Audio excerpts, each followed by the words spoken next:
नंद बाबा चुपचाप रथ पर कान्हा के वस्त्राभूषणों की गठरी रख रहे थे। दूर ओसारे में मूर्ति की तरह शीश झुकाकर खड़ी यशोदा को देखकर कहा, दुखी क्यों हो यशोदा?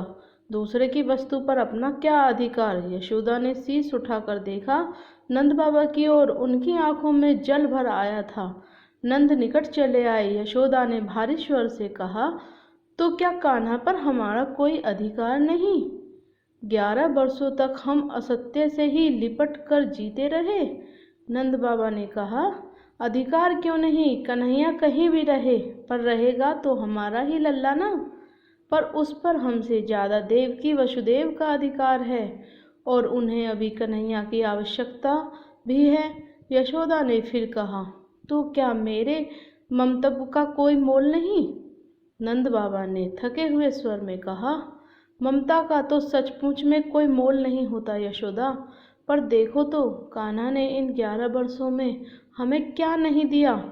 उम्र के उत्तरार्ध में जब हमने संतान की आशा छोड़ दी थी, तब वह हमारे आंगन में आया। तुम्हें नहीं लगता कि इन 11 वर्षों में हमने जैसा सुखी जीवन जिया है वैसा कभी नहीं जी सके थे? दूसरे की वस्तु से और कितनी आशा करती हो यशोदा? एक ना एक दिन तो वह अपनी वस्तु मांगेगा ही। कान्हा को जाने दो यशोदा। यशोदा से अब खड़ा नहीं हुआ जा रहा था। वे वहीं धरती पर बैठ गईं। कहा, आप मुझसे क्या त्यागने के लिए कह रहे हैं? यह आप नहीं समझ रहे। नंद बाबा की आंखें भी भीग गई थीं। उन्होंने हारे स्वर में कहा, तुम देवकी को क्या दे रही हो? यह मुझसे अधिक कौन समझ सकता है यशोदा? आने वाले असंख्य युगों में किसी के पास तुम्हारे जैसा दूसरा उदाहरण नहीं होगा। यह जगत सदैव तुम्हारे त्याग के आगे नतमस्तक रहेगा। यशोदा आंचल से मुंह ढककर घर में जाने लगी तो नंद बाबा ने कहा, अब कन्हैया को भेज दो यशोदा, देर हो रही है।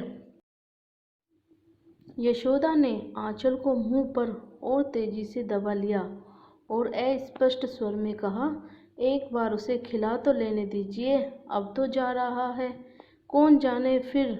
नंद चुप हो गए। यशोदा माखन की पूरी मटकी लेकर ही बैठी थी और भावावेश में कन्हैया की ओर एकटक देखते हुए उसी से निकाल निकाल कर खिला रही थी। कन्हैया ने कहा, एक बात पूछे मैया? यशोदा ने जैसे आवेश में कहा, पूछो लल्ला। तुम तो रोज मुझे माखन खाने पर डांटती थी मैया, फिर आज अपने ही हाथों से क्यों खिला रही हो? यशोदा ने उत्तर देना चाहा, पर मुंह से स्वर न फूट सके। वह चुपचाप खिलाती रही। कान्हा ने पूछा, क्या सोच रही हो मैया? यशोदा ने अपने आंसुओं को रोककर कहा, सोच रही हूँ कि तुम चले जाओगे तो मेरी गैया कौन चराएगा? कान्हा ने कहा, तनिक मेरी सोचो मैया, वहाँ मुझे इस तरह माखन कौन खिलाएगा? मुझसे तो माखन छिन ही जाएगा मैया।